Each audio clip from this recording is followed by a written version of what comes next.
നമ്മുടെ ഈ പ്ലംബിംഗ് വർക്കിൽ 4-5 പൈപ്പ് വാട്ടർ ലെവൽ വെച്ച് മാലിട്ടിടാൻ നേരത്ത് എല്ലാവർക്കും വരുന്നൊരു ഡൗട്ടാണ് ഈ സെൻറ്റിമീറ്റർ മാർക്ക് ചെയ്ത തോത് ഏത് സൈഡ് വെച്ച് വാട്ടർ ലെവൽ പിടിക്കണം എന്നുള്ളത്.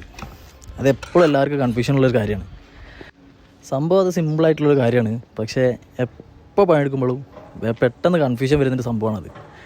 അപ്പോൾ നമുക്ക് സ്ലോപ്പ് കൂടുതൽ വേണ്ട ഏരിയയിൽ നമ്മൾ സെൻറ്റിമീറ്റർ മാർക്ക് ചെയ്ത് തോത് പിടിക്കണം.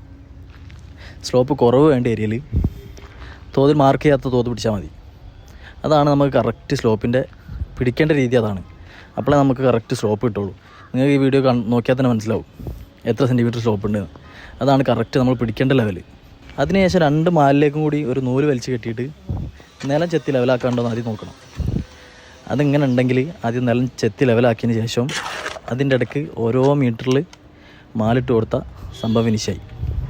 അപ്പോൾ നിങ്ങളെല്ലാവരും എങ്ങനെയാണ് മാലിടൽ തോത് പിടിക്കൽ എന്നുള്ളത് ഒന്ന് കമൻറ്റ് ചെയ്യും.